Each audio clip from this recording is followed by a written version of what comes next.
What up, ladies and gentlemen of YouTube? Here's another unboxing of a Black & Decker coffee maker. Let's get this started. You got your instructions to the dummies that don't know how to put three-piece items together. I wasn't too sure on buying the big or small one because I wasn't sure if the filters were different sizes.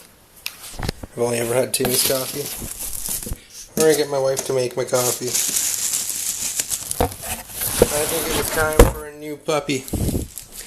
And that puppy, the Black & Decker Pecker-Ecker. Smecker, Decker, whatever. Okay. Not very much to unbox. It is a whole unit.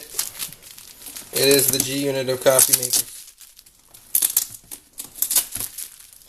Well, not even close, but it's white. Matches the fucking stove. Giggity giggity. Alright.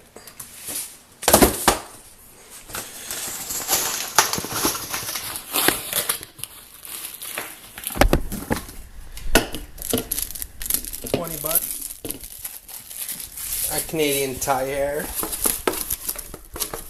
Canada. You live in Canada? I live in Canada. Russell Peters lives in Canada. Ah. My God, this better be good damn coffee. Okay. Don't run this video too long. Here's the interior. Beautiful place to live. If you're a coffee bean. On and off switch. And the cord. Don't even ask why they did that. What, you don't want to test out in the store, bro?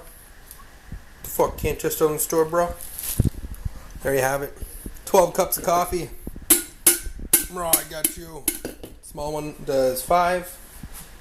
Real men get 12. Get some chest hair too while you're at it. Toodaloo-doos.